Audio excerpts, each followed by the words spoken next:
আসসালামু আলাইকুম প্রিয় শিক্ষার্থীরা, আমরা এই পর্বে কথা বলবো 12 অধ্যায়ের সংক্ষিপ্ত প্রশ্ন নিয়ে। তো তাহলে চলো আমরা 12 অধ্যায়ের সংক্ষিপ্ত প্রশ্নের যে জ্ঞানমূলক প্রশ্নগুলো রয়েছে, মানে এক কথায় উত্তর যেগুলো আমাদের কতে আসে সৃজনশীলের, আমরা এখন সেই প্রশ্নগুলো নিয়ে কথা বলবো। তো আমরা প্রশ্নগুলো দেখি এবং আমরা প্রশ্নগুলো কিন্তু ঠিক এমনভাবে বাছাই করেছি যাতে করে প্রশ্নগুলো আমাদের বোর্ড পরীক্ষার জন্য খুবই গুরুত্বপূর্ণ থাকে এবং এখান থেকে যেন প্রশ্নগুলো আসে। আচ্ছা, ওকে, ফাইন। তো দেখো আমরা স্টেপ বাই স্টেপ যাচ্ছি। আচ্ছা, সো আমাদের ফার্স্ট কোশ্চেন কি দেখো, আমাদের ফার্স্ট কোশ্চেন বেকিং পাউডার এর সংকেত লিখো। বেকিং পাউডারের সংকেত কি? বেকিং পাউডারের সংকেত হচ্ছে সোডিয়াম হাইড্রোজেন কার্বনেট, বা এটাকে চাইলে তোমরা সোডিয়াম বাইকার্বনেটও বলতে পারো। নাম্বার 1 কোশ্চেন গেল এটা। নাম্বার 2, সোডা অ্যাশ কাকে বলে? তো দেখো অনাদ্র, অনাদ্র মানে কি? যেটার সাথে পানি মিশ্রিত থাকে না। যেরকম আমরা জানি যে সোডিয়াম কার্বনেটের সাথে 10 অণু পানি যুক্ত হতে পারে, তাহলে এখানে বলতেছে যে অনাদ্র সোডিয়াম কার্বনেটকে সোডা অ্যাশ বলে, অর্থাৎ যেটার সাথে পানি যুক্ত থাকবে না, অনলি সোডিয়াম কার্বনেট যেখানে থাকবে সেই পানিকে আমরা সোডা অ্যাশ বলতে পারি। নেক্সট কোশ্চেন, ভিনেগার কি বা সিরকা কি? ভিনেগার কি বা সিরকা কি? আচ্ছা, সো ইথানোয়িক অ্যাসিডের 4 থেকে 10%, ইথানোয়িক অ্যাসিডের 4 থেকে 10% জলীয় দ্রবণকে ভিনেগার বলে। ইথানোয়িক অ্যাসিডের 4 থেকে 10% জলীয় দ্রবণকে ভিনেগার বলে। পার্সেন্টেজটা মনে রাখো, 4 to 10%, এটাকে আমরা ভিনেগার বা সিরকা হিসেবে চিনি আর কি। ওকে, দেন দেখো গ্লাস ক্লিনারের মূল উপাদান কি? গ্লাস ক্লিনারের মূল উপাদান হলো অ্যামোনিয়া। এই অ্যামোনিয়া গ্যাসকে কি করা হয়? পানির সাথে মিশ্রিত করে কি করা হয়? ফার্স্টে অ্যামোনিয়াম হাইড্রোক্সাইড তৈরি করা হয়। এই অ্যামোনিয়াম হাইড্রোক্সাইড কিন্তু জাস্ট সেই তেল বা চর্বির সাথে বিক্রিয়া করে সেটাকে সাবান হিসাবে সেখান থেকে আর্দ্র বিশ্লেষিত করে সেটাকে উঠিয়ে ফেলতে পারে। আচ্ছা, আর এর সাথে আরো যুক্ত থাকে কি? Isopropyl alcohol. Isopropyl alcohol. এবং এই অ্যামোনিয়ার আরেকটা বৈশিষ্ট্য, অ্যামোনিয়া যেহেতু একটা দুর্বল ক্ষারক, এই গ্লাসের যে উপাদান সিলিকন ডাইঅক্সাইড এর সাথে বিক্রিয়ায় অংশগ্রহণ করে না। তার মানে সর্বোপরি বলা যায় যে গ্লাস ক্লিনারের মূল উপাদান কি হবে? অ্যামোনিয়া। আচ্ছা, তো নেক্সট প্রশ্ন দেখো, 5 নম্বর প্রশ্ন কি বলতেছে যে গ্লাস ক্লিনার কি, মানে আসলে ক্লিনার বলতে কি বোঝানো হয়, জাস্ট এই জিনিসটা জানতে যাচ্ছে। সো বলতেছে গ্লাস পরিষ্কার করার জন্য যে পরিষ্কারক দ্রব্য ব্যবহার করা হয় তাকে গ্লাস ক্লিনার বলা হয়। মানে গ্লাস পরিষ্কার করার জন্য যে পরিষ্কারক দ্রব্য আমরা ব্যবহার করি, যেটাকে আমরা গ্লাস ক্লিনার নামে চিনি, সো এটাকেই মূলত গ্লাস ক্লিনার বলা হয়। ওকে, ফাইন। নেক্সট প্রশ্ন দেখো, ফুড প্রিজারভেটিভস কি? আচ্ছা, তাহলে এখান থেকে ফার্স্টে তুমি প্রিজারভেটিভসের সংজ্ঞাটা চেনো, কাকে বলে? তো যেসব রাসায়নিক দ্রব্য খাদ্য সামগ্রীতে দিলে খাদ্য সামগ্রীতে ব্যাকটেরিয়া জন্মাতে পারে না, দুর্গন্ধ হয় না, পচন হয় না, সেসব রাসায়নিক দ্রব্যকে ফুড প্রিজারভেটিভ বলে। মানে যে সকল খাদ্যদ্রব্য বা রাসায়নিক উপাদান কোনো খাবারের সাথে মিশ্রিত করলে সেখানে ব্যাকটেরিয়া হয় না, তো ব্যাকটেরিয়া যদি জন্মাইতে না পারে বা ব্যাকটেরিয়া যদি সার্ভাইভ করতে না পারে, এই একটা জিনিস বন্ধ করে দেওয়া মানে কি? তোমার অনেকগুলো কাজ বন্ধ হয়ে যাওয়া। কি হবে না? খাদ্যতে পচন হবে না, খাদ্যতে দুর্গন্ধ হবে না। কারণ কি? খাবারটাই তো পচবে না। কেন পচবে না? কারণ সেখানে ব্যাকটেরিয়া সার্ভাইভ করতে পারবে না। তাহলে আমরা সেই সকল উপাদানকে কি বলতে পারবো? ফুড প্রিজারভেটিভ বলতে পারবো। এখন আমাদের ঘরোয়া ফুড প্রিজারভেটিভ কি কি? লবণ হতে পারে, যে জানো তো যে তোমরা লবণ দিয়ে ইলিশ মাছ সংরক্ষণ করা যায়। চিনি হতে পারে, আমরা চিনি দিয়ে অনেক সময় হচ্ছে কি যে বিভিন্ন খুরমা পিঠা সংরক্ষণ করি। তেল হতে পারে, তেল দিয়ে যে মাছ বা পিঠা টিঠা তেলে ভেজে আমরা 2-3 দিন কিন্তু সংরক্ষণ করতে পারি। সো এইগুলা আমাদের প্রচলিত ঘরোয়া পরিবেশের ফুড প্রিজারভেটিভ হিসেবে মানে মানে সব থেকে বেশি হয়। এবং আর একটা হচ্ছে ভিনেগার, যেটা দিয়ে আচার সংরক্ষণ করা যায়। সো এই যে উপাদানগুলো চিনি, তেল, আচার, চিনি, তেল, ভিনেগার, লবণ, এইগুলোই আমাদের মূলত ফুড প্রিজারভেটিভ হিসেবে কাজ করে। আচ্ছা, যাচ্ছি আমরা পরবর্তী প্রশ্ন। দেখো চর্বি কাকে বলে? ওকে, তো অ্যান্সারে কি বলছে দেখো, যে উচ্চতর ফ্যাটি অ্যাসিড ও গ্লিসারিনের ট্রাইএস্টার। গ্লিসারিনের ট্রাইএস্টারকে আমরা কি বলতে পারি? এই যে আর COOR, এইভাবে আর কি। ওকে, তো দেখো এখানে এটাকে আরেকটু বলে দেই। আচ্ছা থাক, তো গ্লিসারিনের ট্রাইএস্টারকে কঠিন অবস্থা থাকলে তখন তাকে চর্বি বলে, তখন তাকে চর্বি বলে। ওকে, নেক্সট প্রশ্ন, টয়লেট ক্লিনারের মূল উপাদান কি? টয়লেট ক্লিনারের মূল উপাদান হচ্ছে কস্টিক সোডা। সাবান কি? সাবান হলো উচ্চতর ফ্যাটি অ্যাসিডের সোডিয়াম লবণ, যেটার সঙ্গে হচ্ছে RCOONA, বা উচ্চতর ফ্যাটি অ্যাসিডের পটাশিয়াম লবণ, অর্থাৎ লবণটা সেম থাকবে, এক জায়গায় আমরা পটাশিয়াম নিব, এক জায়গায় আমরা সোডিয়াম নেব। আচ্ছা, এবারে আসো, তোমার চর্বির একটা সংকেত আছে, যেরকম এরকম সংকেতটা CH2COOR, আবার মাঝে হবে CHCOOR তেল বা চর্বি, আর শেষে হবে কি আবার CH2COOR। এই যে বড় যে সংকেতটা, এই সংকেতটাকে আমরা তেল বা চর্বির সংকেত হিসেবে চিনি। ওকে, গেল এটা। দেন যাচ্ছি আমরা পরবর্তী অংশে। দেখো নেক্সট কোশ্চেন, সাবানায়ন কি? সাবানায়ন কি? সাবানায়ন কি বলতো? তেল বা চর্বির সাথে সোডিয়াম হাইড্রোক্সাইড বা পটাশিয়াম হাইড্রোক্সাইডের বিক্রিয়ার মাধ্যমে সাবান এবং গ্লিসারিন তৈরির প্রক্রিয়াকে সাবানায়ন বলে। ওকে, সাবানায়ন হচ্ছে সাবান তৈরির একটা প্রসেস।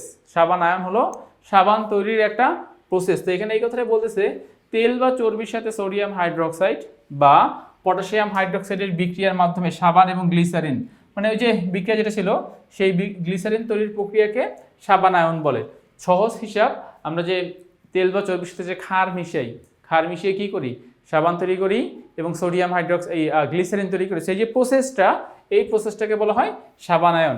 আচ্ছা, নেক্সট প্রশ্ন কি দেখো, ব্লিচ এর আণবিক সংকেত লিখো।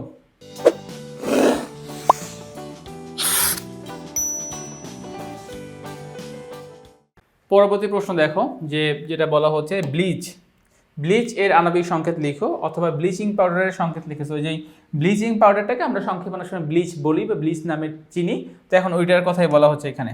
ওকে, তাহলে আমরা জানি যে ব্লিচিং পাউডারের সংকেত কি? CaCaOCl, calcium chloro hypochlorite. এটা কিন্তু একটা হাইফেন, কেউ আবার নেগেটিভ বা মাইনাস সাইন বোঝো না।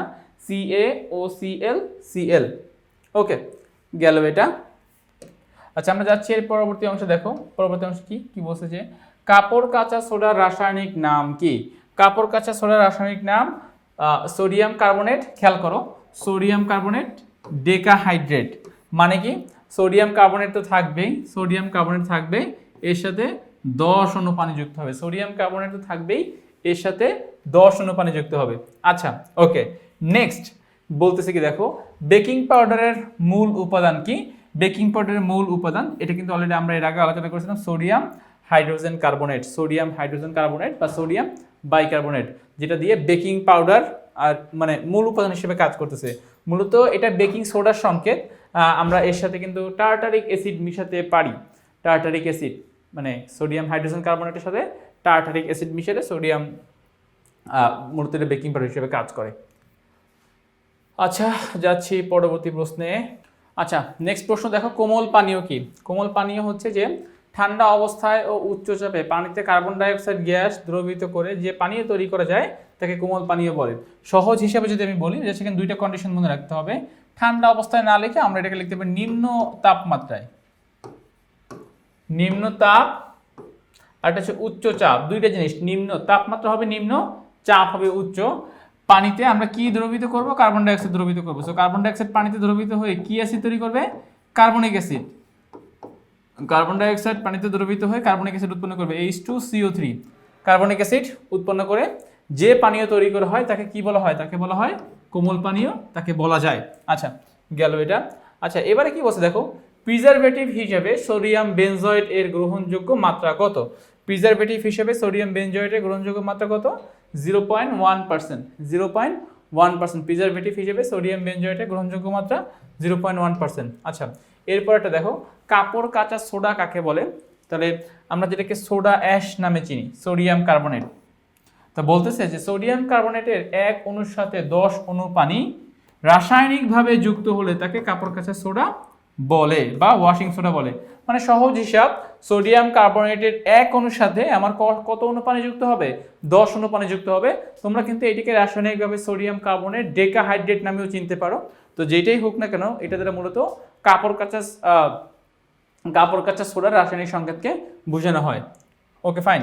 নেক্সট প্রশ্ন, টয়লেট ক্লিনারের মূল উপাদান কি? টয়লেট ক্লিনারের মূল উপাদান সোডিয়াম হাইড্রোক্সাইড, এর সাথে সোডিয়াম হাইপোক্লোরাইড অ্যাসিড বিক্রিয়া করে মানে জায়মান অক্সিজেন তৈরি করতে পারে। জায়মান অক্সিজেন টয়লেট থেকে সেই জীবাণু প্লাস টয়লেটটাকে পরিষ্কার করে রাখতে পারে, জীবাণুমুক্ত রাখতে পারে। তার মানে টয়লেট ক্লিনারের মূল উপাদান সোডিয়াম হাইড্রোক্সাইড। আচ্ছা, নেক্সট প্রশ্ন, ডিটারজেন্ট কি? দেখো, ডিটারজেন্ট হলো দীর্ঘ কার্বন শিকল বিশিষ্ট বেনজিন সালফোনিক অ্যাসিডের সোডিয়াম লবণ, বা তুমি এইভাবে বলতে পারো ডিটারজেন্ট হলো লরাইল হাইড্রোজেন সালফেট, বা এভাবে মানে আমি যেটা বললাম সেটা বললেও হবে। আবার এখানে এটাও যদি বলি যে দীর্ঘ কার্বন শিকল বিশিষ্ট বেনজিন সালফোনিক অ্যাসিডের সোডিয়াম লবণ, এটাও হবে। ওকে, নেক্সট প্রশ্ন দেখো, ডিটারজেন্টের রাসায়নিক সংকেত কি? ডিটারজেন্টের রাসায়নিক সংকেত হচ্ছে C12H25SO4Na। আচ্ছা, খাওয়ার পানিতে কি লবণ দ্রবীভূত থাকে? ওকে, খাওয়ার পানিতে ম্যাগনেসিয়াম এবং ক্যালসিয়ামের লবণ দ্রবীভূত থাকে। আচ্ছা, এটাকে যদি আমরা আরেকটু অ্যাড করি, ম্যাগনেসিয়াম ও ক্যালসিয়ামের কি লবণ বলো তো? ক্লোরাইড। ম্যাগনেসিয়াম ও ক্যালসিয়ামের ক্লোরাইড ও সালফাইড, সালফাইড না, ক্লোরাইড ও সালফেট লবণ দ্রবীভূত থাকে। ম্যাগনেসিয়াম ও ক্যালসিয়ামের ক্লোরাইড ও সালফেট লবণ দ্রবীভূত অবস্থায় থাকে। ব্লিচিং পাউডারের গাঠনিক সংকেত লেখো। আচ্ছা, খেয়াল করো, ব্লিচিং পাউডারের আণবিক সংকেত কি? CaOCl Cl, CaOCl Cl। এখন এখানে দেখো, ক্যালসিয়ামের যোজনী কত? 2, অক্সিজেনের যোজনী কত? 2। সো ক্যালসিয়াম যোজনী 2, তার মানে অবশ্যই ক্যালসিয়াম থেকে দুইটা বন্ধন চিহ্ন বের হবেই হবে। অক্সিজেনের যোজনী 2, তার মানে অক্সিজেন থেকেও দুইটা বন্ধন চিহ্ন বের হবে। সো একটা হচ্ছে এই, আর একটা হচ্ছে এই। এবারে ক্যালসিয়ামের ফাঁকা হাতে ক্লোরিন বসাও, এইখানেও ক্লোরিনকে বসাই দাও। তার মানে আমার এখান থেকে মানে যাবতীয় সংকেত যা আছে সব কিছু তৈরি হয়ে গেল। আচ্ছা, গেল এটা। সিমেন্ট শিল্পের প্রধান কাঁচামাল কি? সিমেন্ট শিল্পের প্রধান কাঁচামাল হলো চুনা পাথর। চুনা পাথরের সংকেত কি? Calcium carbonate, CaCO3। আচ্ছা, ইউরিয়ার সংকেত লিখো। ইউরিয়া সারের সংকেত কি? ইউরিয়া সারের সংকেত হচ্ছে NH2CO NH2, ইউরিয়া সারের সংকেত। ফল পাকাতে উদ্ভিদ কোন হরমোনটি ব্যবহার করে? ফল পাকাতে উদ্ভিদ কোন হরমোনটি ব্যবহার করে? সো এটা উদ্ভিদ কোন হরমোনটি ব্যবহার করে? ফল পাকাতে উদ্ভিদ ইথিলিন হরমোন ব্যবহার করে। ওকে, সো আশা করতেছি তোমরা এই যে আমাদের জ্ঞানমূলক প্রশ্ন আছে, এই জ্ঞানমূলক প্রশ্নগুলো তোমরা বুঝতে পেরেছো। সো এই পর্যন্তই। অনুধাবনমূলক প্রশ্নে আবার তোমাদের সাথে দেখা হবে।